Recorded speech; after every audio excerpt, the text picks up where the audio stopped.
Welcome to Geekabytes. We won't be using that name again. I asked the people who own the trademark in America whether we could use it, and they said whether I could use it, and they said we'd prefer you not to. So sorry about this one, but I did a little bit of graphics and stuff, so I left it in just because I'm trying to get used to it and trying to see what I want to do with this channel anyway. Someone's asked me to show what my setup is. It's mainly hinged around this Atem Television Studio. Everything you're seeing is recorded from it using its 264 encoder and captured in the device. The camera that you're looking through there is a Canon Legria. It's an HFR 406 camera, which is a few years old now. It's HD. I'm just running that out some mini to HDMI, and then convert to SDI, and then a runner came across the floor and it comes in as SDI 3.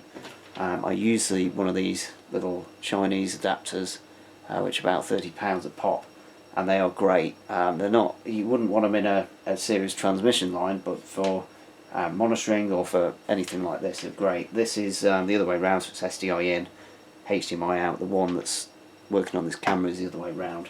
And that was purely for distance. I don't have any super long HDMI cables. Especially mini ones, and HDMI is not great for running long distances. It's a thick cable and it degrades really quick. SDI is much better for that. What we next?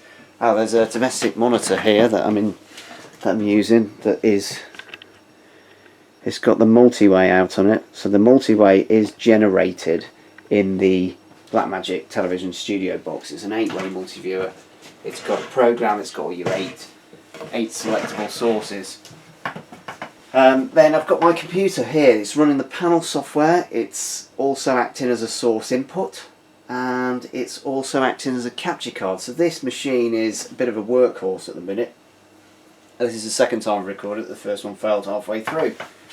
So let's just go and have a look at that source for a moment, and then if I scroll, this is the camera that I just talked about. So this is the main camera that was offering that shot just now. It's getting on a bit. It's not the earliest thing. This is the purchase that I did for the eBay. It's coming in quite cheap there. It's only $350. Absolute bargain.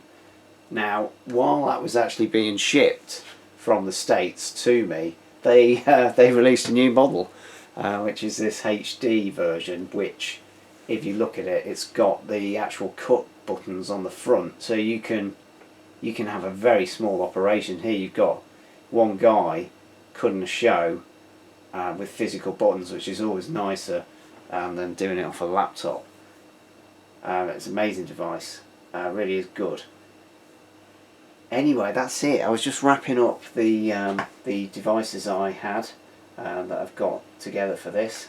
So I just thought I'd go through it. Thanks for watching. Hope you do like the videos, and if you want to see anything, let me know, whether it's about broadcast, HDR, programming. I'm a geek, and I'll go through anything I can with you. Alright, see you next time. Trot.